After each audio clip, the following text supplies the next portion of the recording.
This is a video for how to go about saving your part as an STL file in Fusion 360. So I have this, you know, part from activity 1.2.5, and I'm going to come up and I want to go down to export. And I'm going to click on export, and I want to go down to STL files.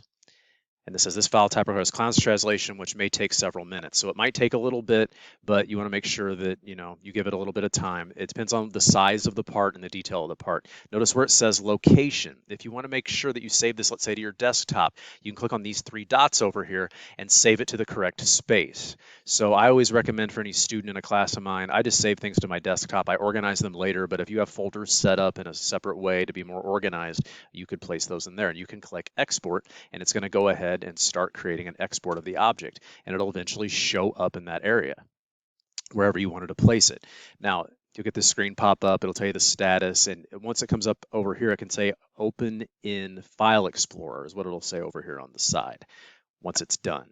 So that's how you export an STL file in this case. I'm just going to close this for now. And I want you to notice that when we came up here before, there's a thing that says 3D print. Now, if you had a 3D printer attached to your computer, or you utilized a specific 3D print utility, like in my class, I use Cura because I print with Ultimakers. I can come down here to print utility and say, which one do I want to use?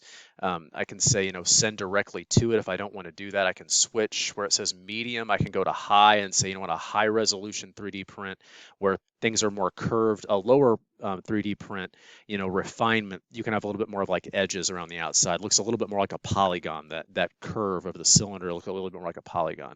You can also choose preview mesh up here at the top, and it'll show what some finite element analysis of the actual part would be in a mesh standpoint. You can also find the utility that you want to print to by clicking right in here and 3D print directly to there. Now in my classes, my students will generally just export as an STL file because I'll go into Cura as a teacher and I'll place all our parts into Cura and I'll 3D print them from there. Some of my other classes, my senior level engineering design and development class, they kind of use Cura on their own a little bit because that's a little bit more of an advanced class.